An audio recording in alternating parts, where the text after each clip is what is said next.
Opo. Gandang umaga po. Nagulat po ang lahat sa inyong mga binanggit kahapon. Linawin lang natin, Senator Ping. So, kino-confirm ninyo yung binanggit ni Saldico na meron talagang 100 billion insertions. Totoo yan, sa BICAM. Oo, Opo. tama yun. Pero, hindi para kay BBM, kundi may ibang tumarabaho, ginamit lang ang pangalan ng Pangulo. Tama rin yun, Jerry. Paano po ang nangyari doon po sa mga hindi nakasubaybay doon sa talumpati po nyo, Senator? Paano na-insert? Who initiated the insertion?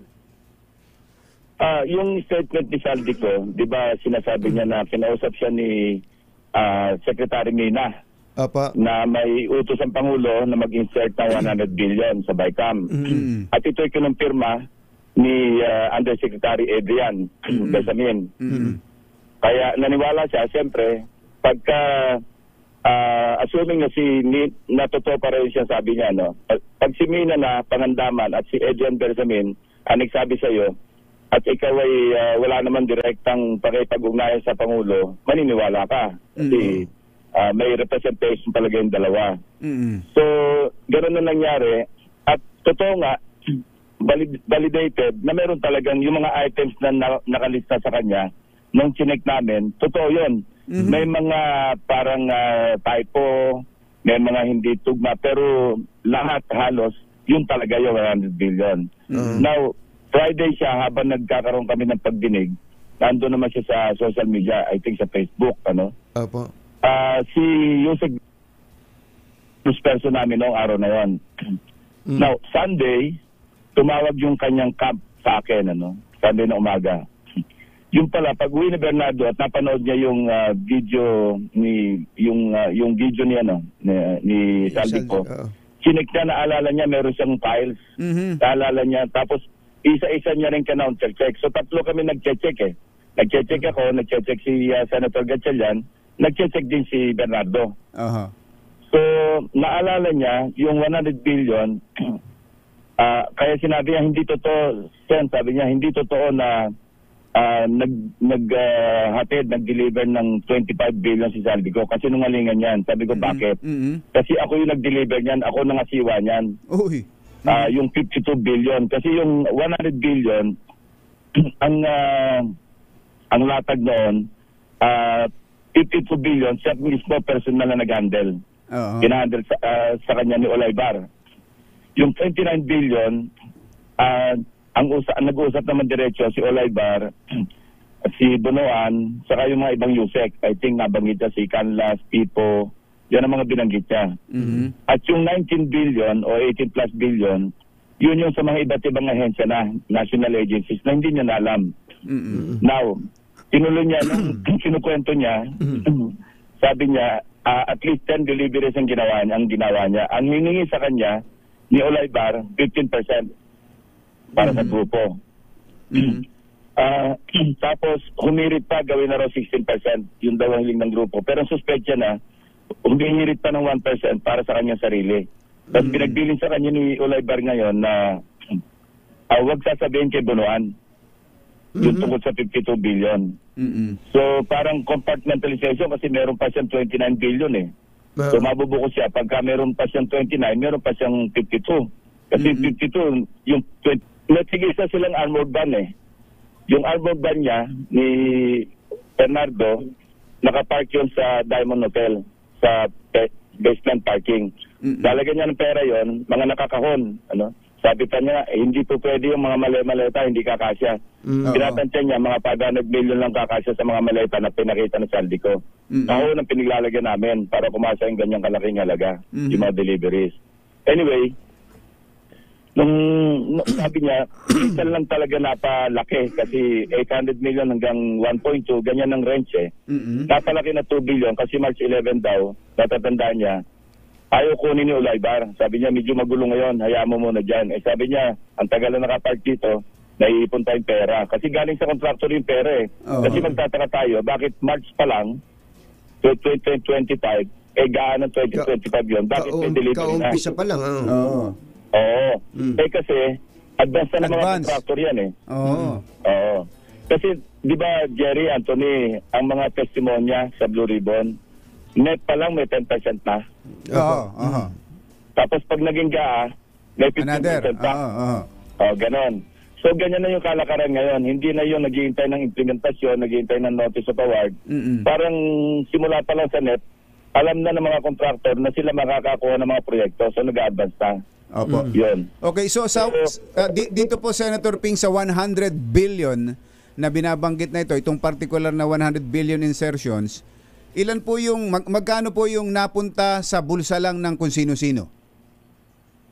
8 billion yung kanyang binigay kay Olaybar. 8 billion. Ang sabi niya, although hindi niya nakita, alam niya na kasama ni Olaybar si Adrian Bersamin Okay. pag kumukuha ng pera. Aha.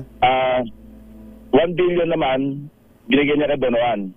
So 9 billion bali yung lahat-lahat na naipamigay niya out of the 52 billion. Oo. Kung merong kinita doon sa 29 billion, ang nakakalam na lang doon, siyempre, grupo ni Olaybar, saka si Bonoan. Mm-mm. Saka ang nabanggit siya, pati si Yusef at si Cabral. Mhm. Kasi ang nagpiprepara ng listahan, kasi magtataka ka, saan kukuha ng mga proyekto na isisingit si Olaybar at saka si Adrian. Oo. Ang sagot doon, kasi di ba may tinatawag na allocable at saka yung mga leadership fund at saka siyempre ang nangangasiwa sa mga proyekto, DPWH. Ang gumagawa ng listahan lagi niyan, si Undersecretary Cabral. Mm-mm. So siya yung Ayun. utusan ni Bonoan, mag-prepare ka ng listahan. So ganun kadali na nakapagsingit ng mga items. Ganun. Napaka Oo. Kaya, alam mo, noong nag-uusap na kami, sabi ko, okay, ganito ang gawin mo. Igawan mo yan in your own handwriting, pirmahan mo. mm At gagawa ko ng paraan, maiparating yan kay President Marcos in fairness to him. Kasi, alam mo, walang kamalay-malay yung Pangulo. Tapos gagamit ang pangalan niya. Tapos parang maraming naniwala kay Saldico na nag-deliver sa 25 billion. Sabi ko, to set things right, ano? At alam mo naman na hindi, sabi niya, imposible magdala si Saldico ng 25 billion. Saan siya kukuha? Dito sa 100 billion. Ako nga nangasiwa. Hindi ko kaya iba naman 'yon. Iba naman ang source. Iba pa yan? Hindi, kasi yun ang listahan ni Saldico Oho. Tugma sa listahan niya, tugma sa listahan ni Sergeant ni Senator Gatchalian. So, iisa talaga yun talaga yung siningit sa BICAM. Ano ho kaya yung ipinapakita niyang mga pictures pa ng male-maletang pera? Yun nga, sinasabi nga ni Bernardo, hindi ka kasi dyan, sabi niya, Ulang yun. Diyan sa mga maletang yan, nasa mga 500. Oo. Hindi, saka may mga marke, may markings 2024 yata, Senator Ping, no? Yung maleta ni Saldi. Hindi. Yun yung mga cash out niya, doon sa kanyang, siguro nakaligtaan niya, hindi niya na napag-aralan mabuti. Alam mo, pag nagsisinungaling ka, sigurado may mga butas-butas Pag hindi totoo, lalabas at lalabas, mayroong pagkakamali. So, sinasabi niya, cash out 2024, hindi ba? Tapos, ang isa pang kamalian niya, baka nakalimutan niya, January 2025, tinanggal na siya appropriations Yes. So, paano pa siya makakapag-deliver? Tama po yan. Yung pong, bago ko na malimutan, yung tungkol dun sa 100 billion insertion, di ba may vinito? Lahat po ba na yun ay yung 100 billion na implement? May ano? Yung po bang 100 billion na insertion, na-implement po ba yan? O hindi ba may vinito si Presidente? Hindi, ganito, yung pa isa, yung sa 100 billion na yun, nung chinek namin doon sa listahan, sa GAA mismo, meron kasing malaki na dito kasi ni Presidente doon sa GAA Kasi nga sabi niya, mangled Hindi niya na makilala. Nagdito siya ng 194 billion. Chinek namin yung mga vetoed items. Meron 3 doon na nakalista kasama doon sa 100 billion na sinasabi ni Saldico. 3 items yun. Ang total nun, 1.150 billion. So, yun, mali na naman yun. Kasi, kung ikaw ang nagsingit, ba't mo ibibito?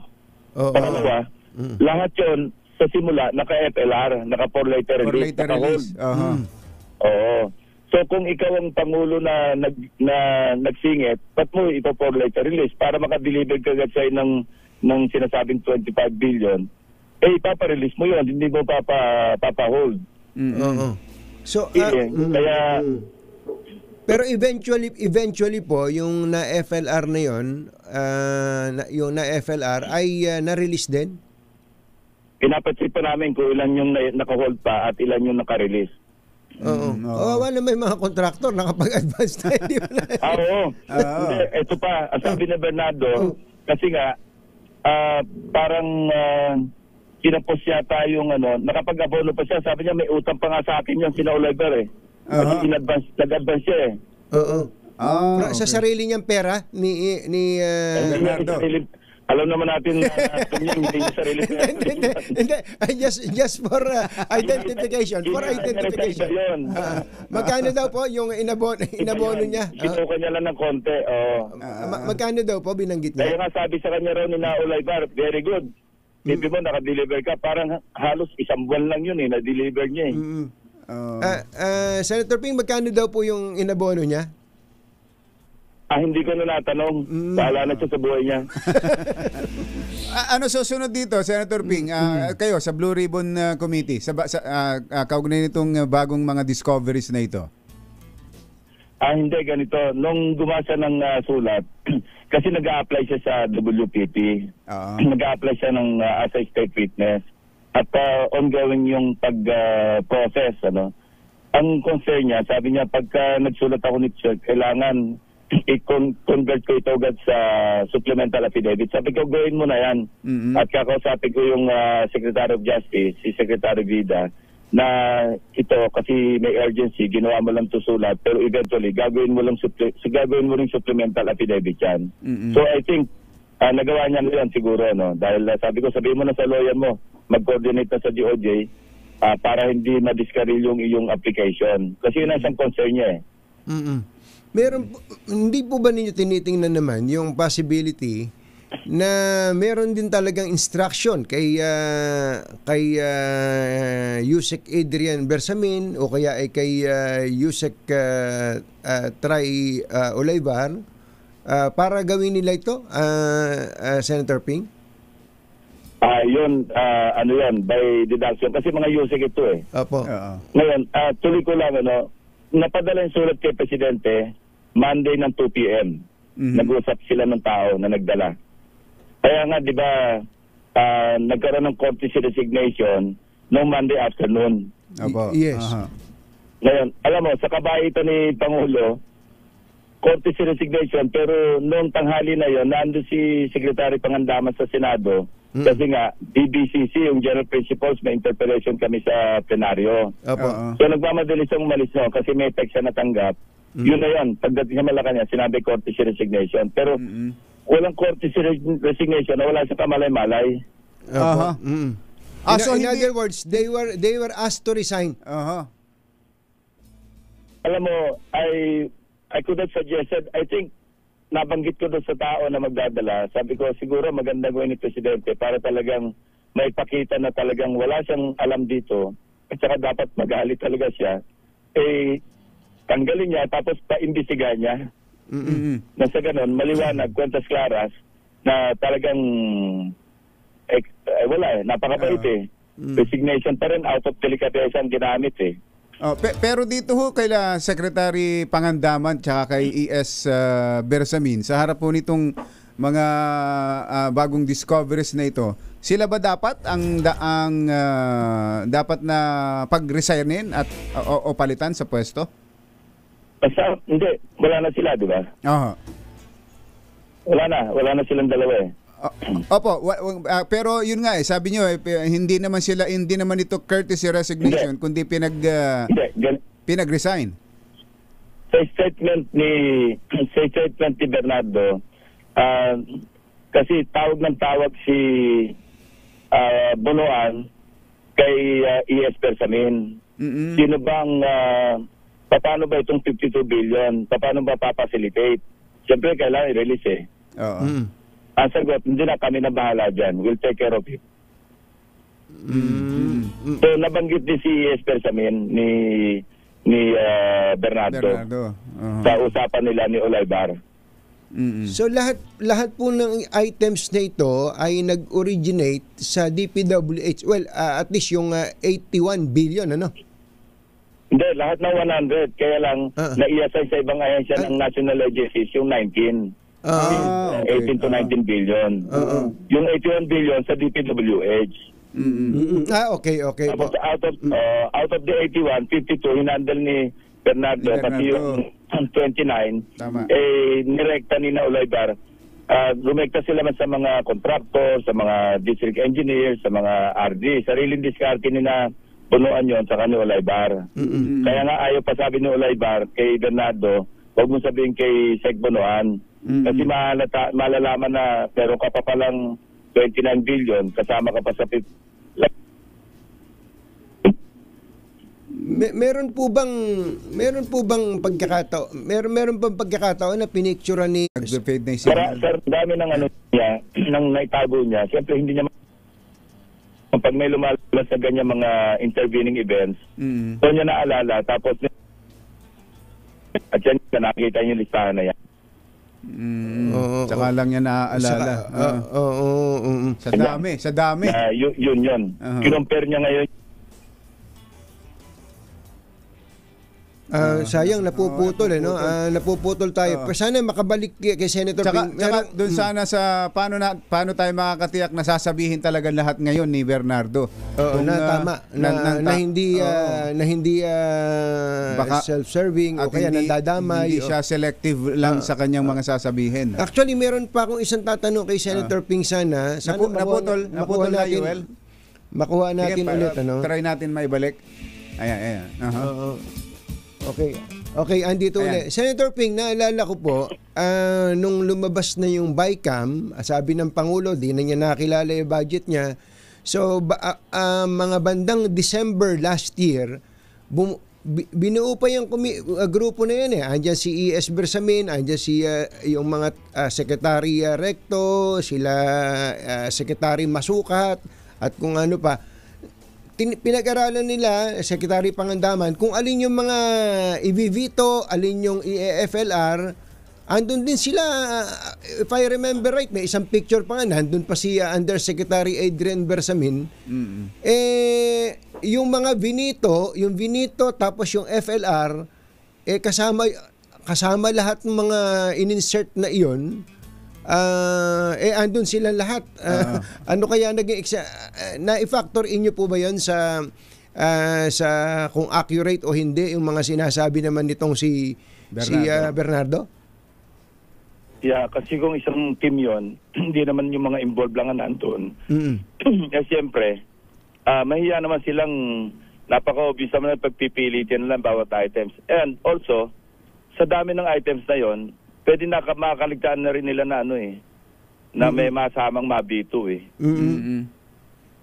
Saka yung kompo, kung nabito tapos tinira pa rin nung March 11 na during that time wala pa namang nare-release Naalala ko yung kinukwento ni Congressman Toby Chanco, yung FLR na more than 200 ba yun, Senator Ping? Malaki rin yun Malaki yung FLR na yan. Kung kasama itong 100 billion na ito, isip-isip yun na i-deliver yung para sa For the Boys ng March, wala pa namang nare-release dun sa mga projects na nabanggit. Well, sino bang nagpaparelease din ng FLR? Kasi sa 2024, national budget naman ito, no? Opo. Na kapag merong mga nasaan program appropriations, nanggagaling din ang recommendation sa DBM at saka sa DPWH So kahit na FLR, confident sila na mapaparelease marirelease din. Oo. Nako.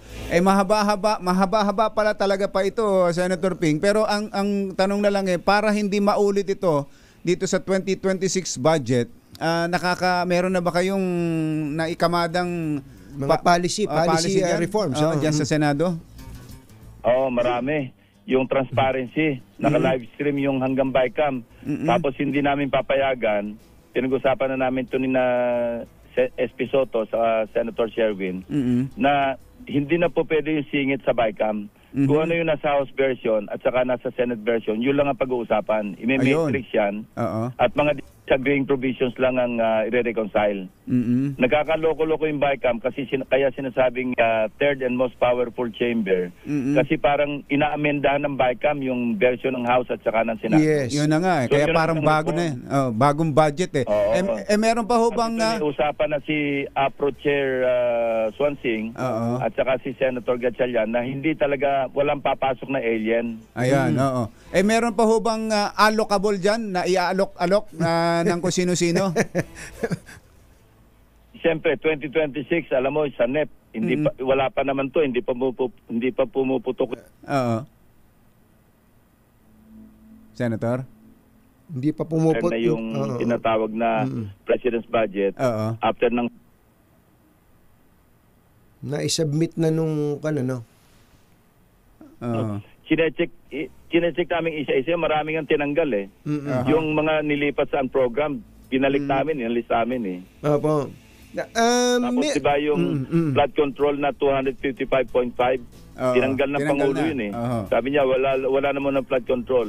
So may mga reforma na nangyari noong nasa House Gov na at saka sa Senate.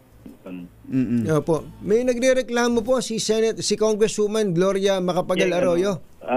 Nagrereklamo nagrereklamo si Congresswoman Gloria Arroyo. Meron daw nilagay sa distrito niya daan-daang milyon project. Hindi ko pa alam yon. Hindi naman daw niya ni-request, Hindi niya hindi alam. naman ayun. Pero party po ito ng 2026 budget na po Senator Ping eh. Ay, check namin sa Senate version kung ano yon. Opo. Kung hindi niya alam, patatanggal namin yon. Ayun, nagrereklamo siya. Last na lang po, Senator Ping, sa ibang topic naman, nung pong isang araw na nagsalita si Senator Amy at pinatigil nga ng Iglesia ni Cristo, yung pong rally, dahil hindi naman yung parte ng usapan tungkol sa GAA, dapat ang i-discuss niya, inambush ni Senator Amy yung INC rally. Tingin niyo po ba, at kayo naman may mga access pa rin sa Intel community, yung bang ginawa ni Senator Amy na yun, meron bang kasunod na hakbang sana to oust the president? Well, obvious naman ang motibo, politika eh. Kasi sunod-sunod yan lumabas si Saldico. Tapos sina Mike Defensor nagsasalita ng kung ano-ano na binugbog yung isang aide ni Saldico. Puro kababalagan. They really don't care at all. Kung alam nilang kasinungalingan na sinasabi, basta't makapag-destabilize. Obvious sunod-sunod yung yung mga events Kung ako yung mag-analyze, talaga orchestrated, calibrated So in other words, nung oras na yon, when she was speaking before a mammoth crowd, meron po ba talagang at that moment meron bang plano talagang magmarcha na sa Malacanang kundi lang pinull out ng Iglesia ni Cristo yung rally, yung mga kapatid? Hindi, mabuti nga ang ginawa ng pamunuan ng INC, di ba? Opo. Hindi nila pinapapasok yung may mga BBM resign. Opo. Kaya ang ginawa From nga the very beginning, talaga. Sasabing BBM resign, sinasabi niya, umuwi na tayo. Yun din yun Ano ba sinabing pag umuwi na, pinauwi niya na, resign niya. So siguro, nabasa rin ng pamunuan ng Iglesia ni Cristo na although nakakubli doon sa salitang umuwi na tayo, BBM resign din yun Kaya siguro yun ang naging dahilan din kung bakit napaagang pagka-pull out, di ba? Dapat 3 araw. Mas alam nyo yun kasi alam nyo naman nangyayari sa loob sa inyo si Saldico ho, anong intel ninyo, Senator Ping? Na nasa kabilang may mga chismis kasi na ito'y naabot na ng DDS. May balita pa nga nababalik So itatiming din siguro na kung talagang totoong babalik, tatiming nila. Pero may problema siya pag bumalik siya. Kasi nagpal na ng information ang ombudsman sa Sandigan Bayan. So, in a matter of days, lalabas yan siya ng warrant na walang bail. Yun. Hindi na siya uuwi ngayon kasi pag umuwi siya, Kulong. kuha na siya, bilibid na, hindi pa pala bilibid, city jail na siya. Senator Ping, salamat po sa inyo. Thank Yung you. boses nyo nga pala, no, isang araw, akala ko Magsalabat kayo. magsalabat na pala kayo ng marami. Opo. Oo nga, hindi. Katakot-takot na sa labat na iniinom. Opo. Senator Ping, thank you so Thank much. you, Magandang Senator umaga po. Ping. Thank you. Senator Ping Lacson, Chairman, Senate Blue Ribbon Committee.